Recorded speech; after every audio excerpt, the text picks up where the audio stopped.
नमस्कार बच्चों, आज की क्लास में बहुत ही महत्वपूर्ण टॉपिक गुणनखंड के बाद में जो गुणनखंड से ही रिलेटेड है उसके बारे में चर्चा करेंगे। टॉपिक का नाम अपना रहेगा एलसीएम यानी कि लेस है। हिंदी में इसको लेस है बोला जाता है। इसका पूरा नाम क्या है? एल से आपका मतलब होता है लीस्ट, ठीक है। सी से होता है कॉमन और एम से होता है मल्टीपल। लीस्ट शब्द का मतलब आप छोटे से ले सकते हो। क्या होता है? छोटा। कॉमन शब्द का मतलब होता है उभयनिष्ठ।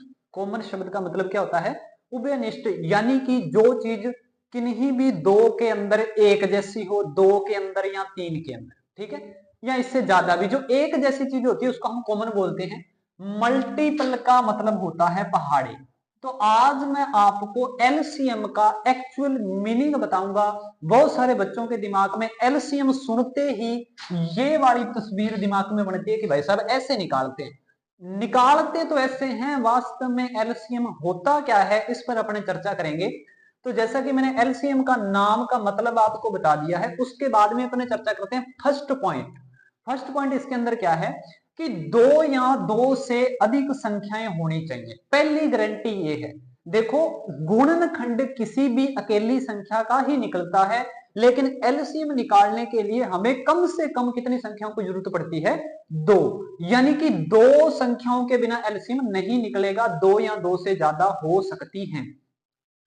दूसरी बात, इसका मतलब क्या है? देखो, असल में करना क्या होता है, दी गई संख्याओं के पहाड़ों में प्रथम बार कॉमन आने वाला अंक ही एलसीएम होता है। यानी कि आपको पहाड़े लिखने हैं और कुछ भी नहीं करना है, एलसीएम सिर्फ पहाड़े होते हैं।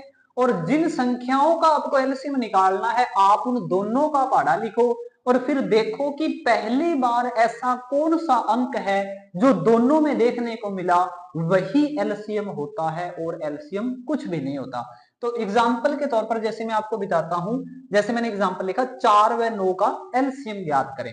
तो मैंने क्या किया, देखो 4 का पहाड़ा लिखा, 4 एकम 4, 4 दूनी 8, 4 तीन 12, 4 चौक 16, 4 5 20, 4 6 24, 4 7 28, 4 8 32, 4 9 36 और 4 40, और ऐसे आगे कंटिन्यू पहाड़ा चलता रहता है।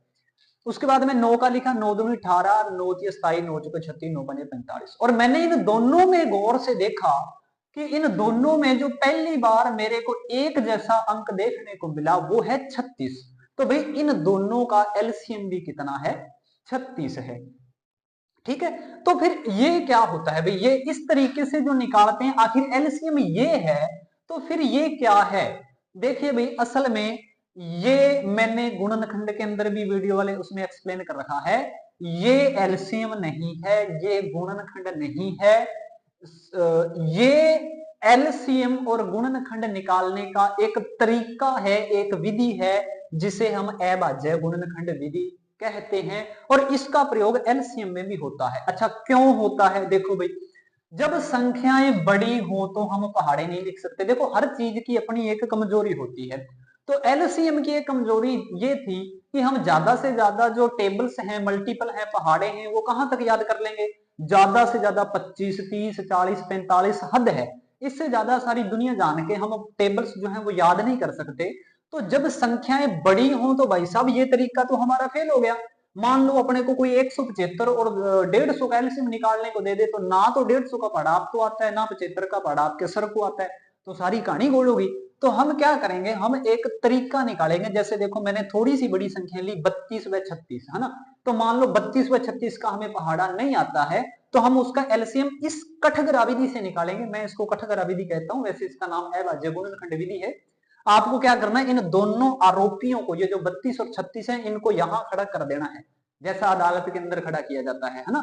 इन दोनों को आप कोमा लगा के रख दो और देखो कि इन सबको, इन दोनों को सबसे पहले कौन सी संख्या से भाग जा सकता है, सबसे छोटे वाली। तो मैंने चेक किया भी, इसके लास्ट में 2 या 6 है तो दोनों सम संख्या है, तो 2 से भाग दिया।